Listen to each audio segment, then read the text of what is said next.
Welcome to Creative Conversations. I'm Rosie, and you are welcome to listen in on a conversation I'm having with John Thomas. Great to have you here, John.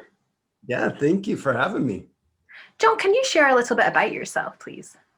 Yeah, so I am heading up Streams Ministries, so kind of the umbrella that Streams Creative House is part of. And I've been doing that for, well, since 2016. So John Paul passed away in 2015, and I was asked to take the leadership. So I've been teaching, training, equipping, and having fun exploring Streams Creative House and kind of this new area that we're looking at. And yeah, so I mean, that's short. It's always hard to figure out what not to say when you're asked to tell you a little bit about myself. Kind of the important piece, I would say, is I've been married to Donna for 20. So I'm gonna say it wrong. I've got to do the math since 1997. So I'll put that. It's been 24 years. We're starting our 25th year right now. So that's kind of a key piece, and it's been a really fun adventure. That is so amazing, John. And what did you want to chat about today? So I have had a passion for words for most of my life, and poetry, spoken word, just what that elicits. I thought that could be a really fun conversation. It kind of fits into the whole creative idea and takes it into an area that I think will help to open up imagination, which is key to creativity. It so is. And you know what? I have had the experience of your teaching. And I use the word experience because I felt like you really brought me into a world through the beauty of your words. It was really amazing. And I really felt like I want to be part of that kingdom that you're talking about. You know, it was really poetic. So is that intentional when you teach and use words? It really is. You know, we have for at least 500 years in the Western world, we have so focused on and valued the mind and reason that in some ways we've devalued the imagination, we've devalued the emotional experience. And yet when God created us, he made us spirit, soul, and body. And the soul is our mind, our will, and our emotions.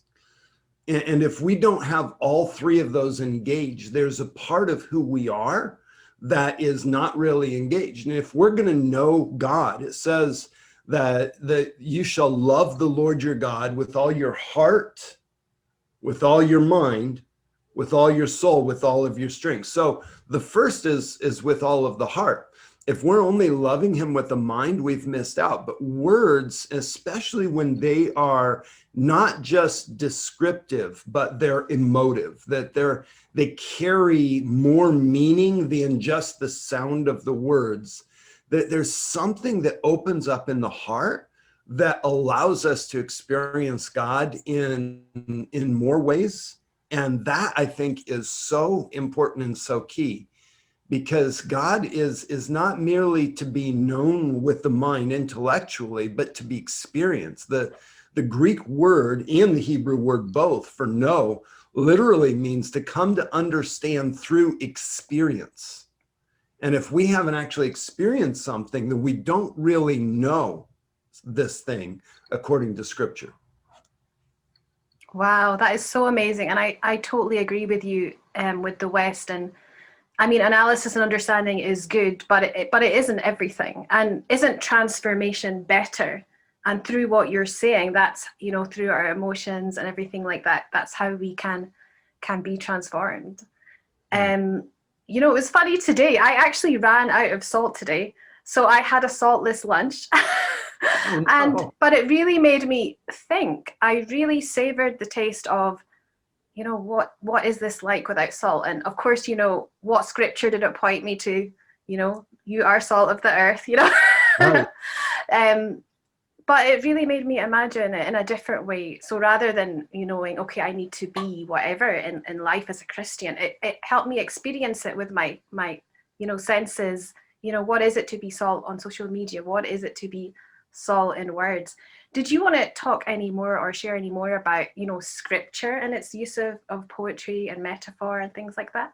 Yeah, well, that example right there is perfect, because the way that God communicates, he uses metaphor. He uses words, not just to say this is exactly that, but to create this experience, or to bring to remembrance an experience, so that we can see the parallels between the spiritual truth that he's communicating in that experience. So that is exactly the point of scripture. And it's why Jesus used stories so much. It says in Matthew 13 that he didn't teach anything that was not a parable. Everything he taught was parables. And he was using these stories to evoke emotion, to evoke concepts, to evoke ideas. And we have a phrase that a picture's worth 1,000 words.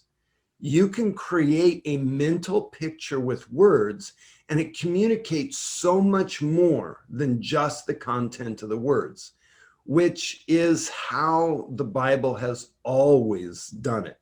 Clear throughout the ages. You go into the Psalms, and you take a look at phrases like, as the deer pants for the water brook, so pants my soul for God. And you get this picture of this deer that is longing for drink, and it's coming to water, and it's finally gets the refreshing that it's needed. And if it didn't have water, it would die.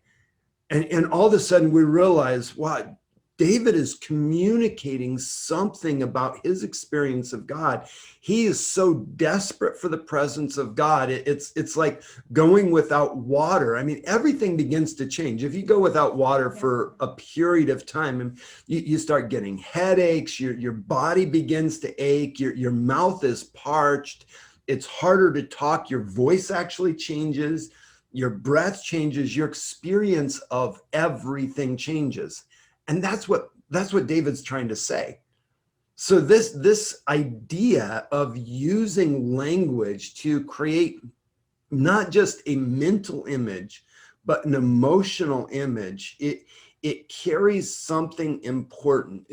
Eugene Peterson, he's the one that wrote the Message Bible, and he said in one place, he said that theologians should be poets, because if we think about God without realizing the beauty of God, we've missed God and we do not understand him. Now, that's not an exact quote, but the idea but he did say theologians should be poets. But that was the intention of what he was saying. It's got to be more than just information. If we're going to talk about God, we actually should have a much broader capacity to do that than just the mental information that comes across. And this is kind of a way that God has communicated himself. And one more piece, just thinking about scripture, is the prophets. Most of the prophetic writings, when God breathed prophecy into an individual and they wrote it down, most of the prophetic writings are poetry. You take a look, I mean, obviously the Psalms, many of them are prophetic, but you take a look at Isaiah, Jeremiah, Hosea, you take a look at Amos and Joel, these different ones, as they wrote, the things that they wrote, they were not just words that were communicating the thoughts, but they were words that evoked an experience that invited people into an emotional response, so that they would really get the intent of what was being said. And it's so clear in scripture that throughout history, there have been different prophetic movements that have thought that it wasn't prophecy unless it was poetry. Wow. So that's way on the other end of the extreme than we are here. Yes. As a teacher, there's, sometimes we can get too focused in the, the academia of, okay, let's study this novel, when actually sometimes it is about just enjoyment of the story, and what does it make us feel? What does it make us think? Yeah. Um, there was something I was, listening to this week. I don't know if you've ever listened to Andrew Kerr's stuff, but he was talking about us as humans being a metaphor because we are made in the image of God and are always pointing to him. And he also looks at other disciplines like, biology, zoology, and how the word actually has a logos, the word in it, and we're always pointing to Jesus, and the verse of in him all things consist. So I Mm. found that connection all interesting. So it's with the words and the study and everything, just the logos so central. Is there anything that that you wanted to say on that, or?